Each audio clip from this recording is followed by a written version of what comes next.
Yo les collectionneurs et bienvenue sur Abaka. Aujourd'hui, on va vous présenter du coup la suite de la vidéo qu'on a pu découvrir hier sur la Dragon Ball Ichiban Kuji EX Makafushigi Daiboken. Vous aviez eu ce que vous avez là sur la miniature de la vidéo, et puis là on a du coup deux nouvelles archives qui débarquent. C'est ça, la série des Dragon Ball Archive, ces petites figurines qui reprennent des scènes du manga ou alors des personnages plutôt rares du manga Dragon Ball, avec toujours des petites répliques qui correspondent sur les socles. Donc pour le roi Chappa, on a véritablement une réplique, tandis que pour Suno, qu'on découvre présentement, c'est une onomatopée, comme on avait eu pour Goku qui se transformait en singe géant. Alors, ce sont les deux qui nous sont dévoilés aujourd'hui, ce qui nous porte le total des archives pour le moment de cette série à 4. Qu'est-ce que tu en penses? J'adore. Ouais. J'adore, je les trouve fidèles de ouf. Bah regardez les cases du manga associées, c'est les mêmes. C'est les mêmes. C'est un truc de fou, à tel point que ça ne peut que nous ravir. Le truc qui est marrant aussi, c'est que en off, après la fin de la vidéo qu'on a enregistrée hier, on en parlait. Je lui disais, ouais, on n'aura jamais Chapao, etc.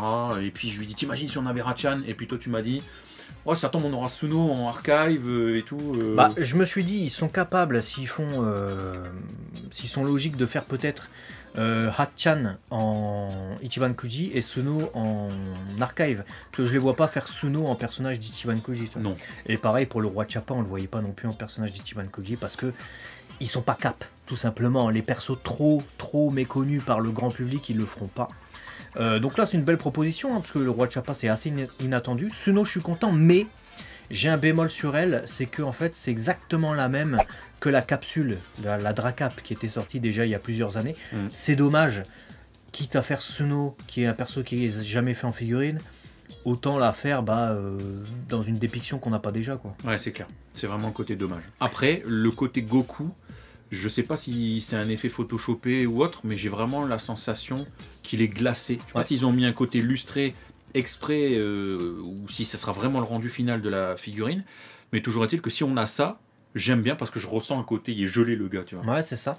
On a l'impression qu'en plus des reflets blancs qu'ils ont peints sur son corps, ils ont utilisé une peinture différente de Snow. Donc c'est-à-dire que lui, il a une peinture un peu plus, soit vernis, soit satiné, je sais pas quoi. Ça fait stylé. Donc on aime beaucoup ces deux Dragon Ball Archive. Peut-être qu'il y en aura encore une ou deux autres, je sais pas. Ou alors c'est là le total de 4.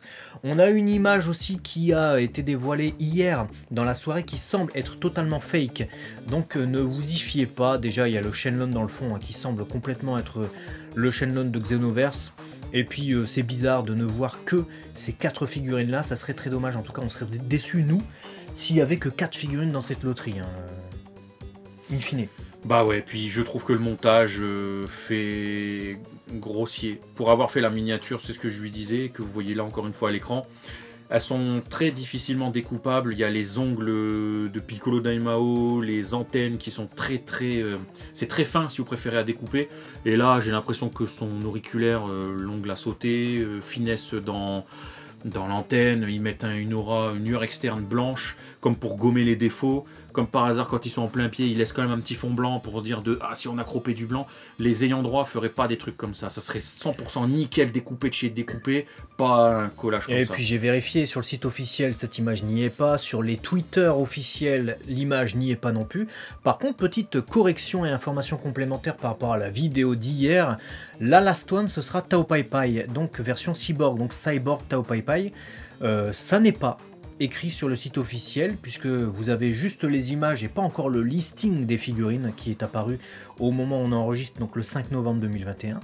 En revanche, sur le tweet de Varrock, donc le sculpteur de Tao Pai Pai, il précise que Tao Pai Pai normal sera le l'OC et que Cyborg Tao Pai Pai sera la last one.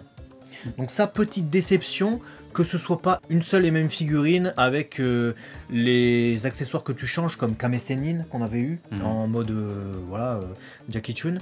Ça c'est déception pour moi parce que ça veut dire que la last one, voilà, la place est déjà prise quoi. Ça nique deux figurines. Enfin ça prend la place d'une figurine quoi. Clairement. Du coup ça voudrait dire peut-être que ce sort dans l'ordre affiché. Goku, Lo-A, Piccolo Daimao, Lo-B, Tao Pai Pai, Lo-C et Last One. Est-ce que les archives du coup ce sont les Lo-D et qu'après on aura en lot E des petites serviettes, lot F des assiettes ou que sais-je et que ça s'arrêtera là? Ou est-ce qu'on aura droit à d'autres propositions de figurines? On verra ça dès demain si on a des annonces. En attendant, abonnez-vous si ce n'est pas déjà fait. Et on vous dit à très vite sur la chaîne Abaka, la chaîne des collectionneurs qui espère un Yajirobe dans cette série.